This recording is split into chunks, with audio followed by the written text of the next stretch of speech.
To begin with, we need a scale, sharpener, compass with a pencil, gel pen or a marker, protractor,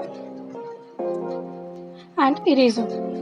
Using a protractor, we'll divide our sheet into 12 equal parts.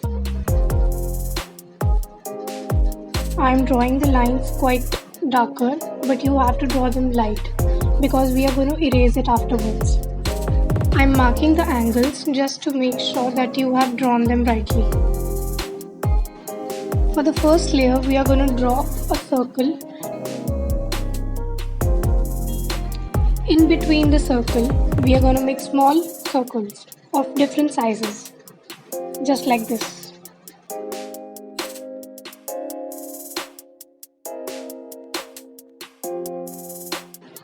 Now, fill the gap between the small circles. It should look like this.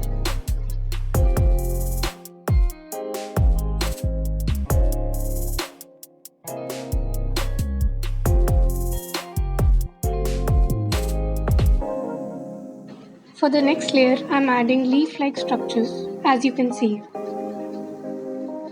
Each segment will contain 2 leaves, just like this. If your leaves are uneven, it's okay because as a whole mandala, they are going to look even. Now, in between the leaves, we are going to draw eye or a line and a dot. After leaving some gap, I am going to draw a circle again. You can do it freehand or you can use a compass as well.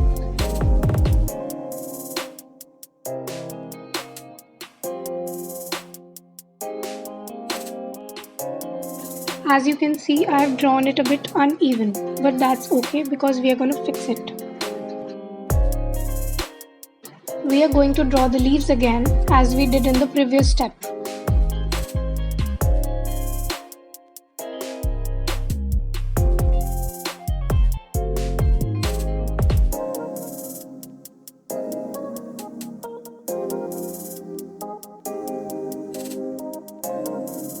Now fill the leaves with some lines, just like I am doing it.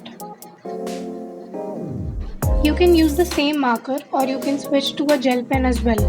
You can also use a pencil if you want the lines to be lighter.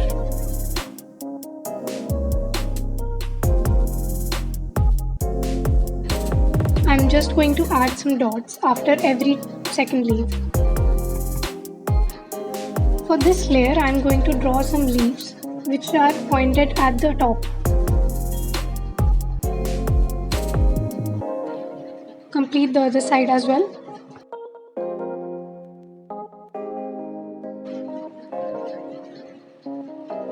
Spacing is really important part of a mandala.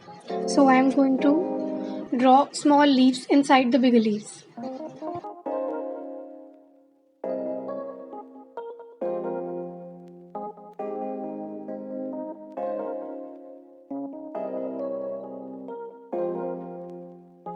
Now, just draw some circles inside the leaf, just like I am drawing it.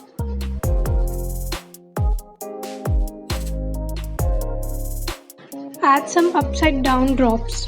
We have to add 5 to each leaf and we have to fill the borders across it. You can adjust the paper according to your preference as well.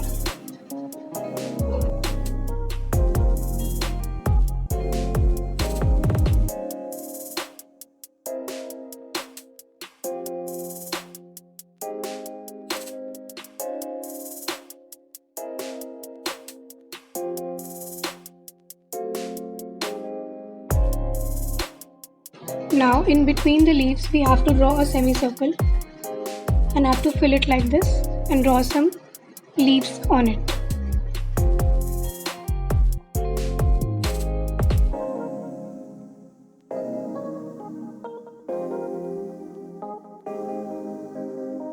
Now draw a circle again. Just maintain some gap. As in the gap I am adding some slanting lines. Try to keep the lines as close as possible, but not overlapping.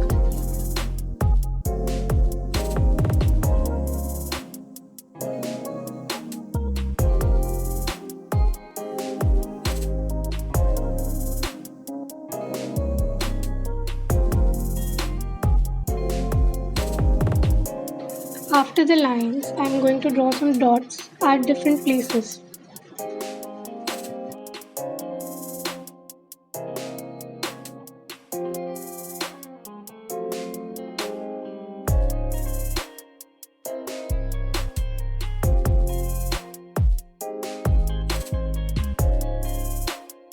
For the last layer, I am again going to draw some leaves.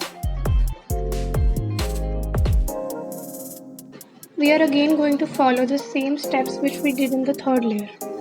That is, drawing the spaces and upside down drops. 5 to be exact.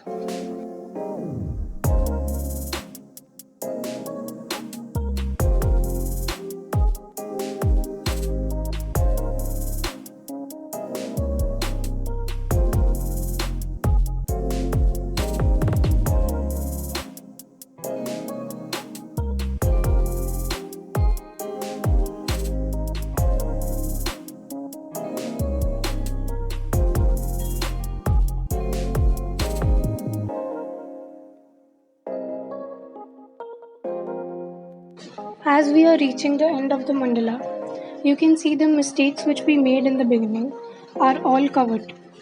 That's the beauty of mandala.